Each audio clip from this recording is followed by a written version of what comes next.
Selamat datang di video inspirasi kami. Hari ini kita akan mengenal lebih dekat sosok Kiai Haji Agus Salim, seorang tokoh besar Indonesia yang tidak hanya dikenal sebagai diplomat ulung, tetapi juga panutan dalam menjalankan nilai-nilai luhur. Melalui kehidupannya, kita akan melihat bagaimana beliau mencerminkan core values ASN berakhlak, berorientasi pelayanan, akuntabel, kompeten, harmonis, loyal, adaptif, dan kolaboratif. Mari kita mulai. Pertama, berorientasi pelayanan. Kiai Haji Agus Salim dikenal dengan sosok yang selalu mengutamakan kepentingan rakyat. Sebagai Menteri Luar Negeri, beliau bekerja tanpa lelah untuk memperjuangkan pengakuan kedaulatan Indonesia di panggung internasional.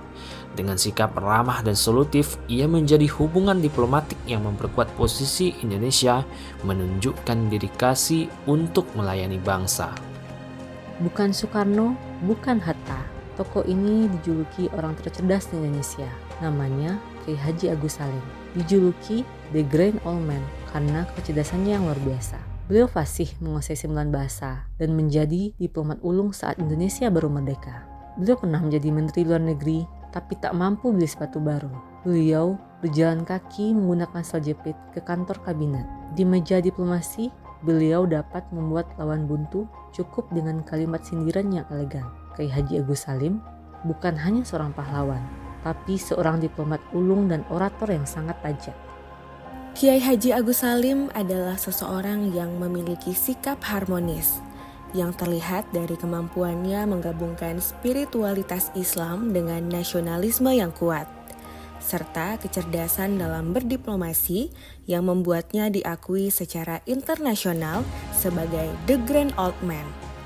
Beliau membuktikan bahwa menjadi seorang muslim yang taat tidak menghalangi seseorang untuk menjadi nasionalis sejati.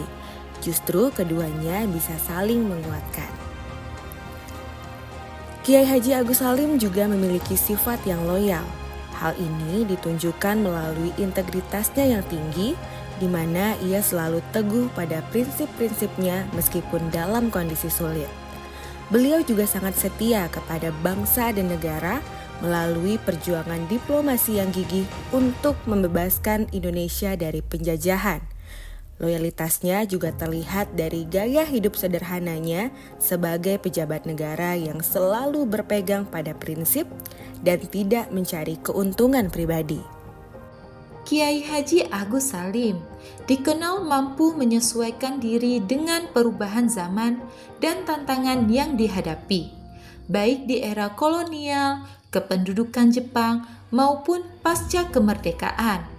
Sikap adaptif Kiai Haji Agus Salim terlihat dari kemampuannya menyesuaikan diri dengan berbagai peran, baik sebagai jurnalis, diplomat, ulama, pendidik, dan pejuang kemerdekaan.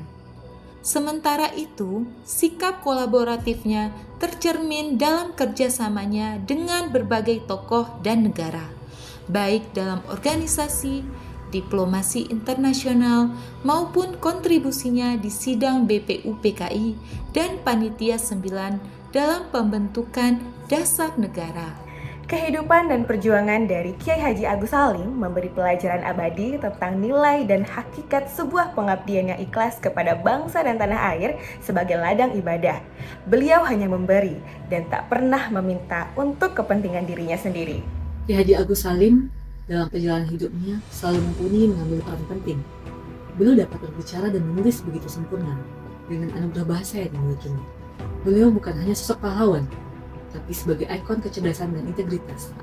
Beliau adalah sosok pemimpin sejati yang berani menderita, bukan tentang seberapa rupiah dia terima, tapi tentang apa yang bisa diberikannya untuk bangsa dan negara. Itulah yang membuat kawan ataupun lawan segan dan simpatik pada beliau. Kiai Haji Agus Salim mencerminkan nilai-nilai berakhlak melalui kecerdasannya, integritasnya, dan dedikasinya, khususnya dalam menghadapi dinamika zaman dan membangun sinergi untuk kepentingan bangsa. Kiai Haji Agus Salim adalah teladan berakhlak. Ia melayani bangsa, bertanggung jawab, jujur dan kompeten lewat pendidikannya, harmonis dan loyalitas terhadap NKRI. serta adaptif dalam inovasi global dan kolaboratif bersama Soekarno dan Hatta.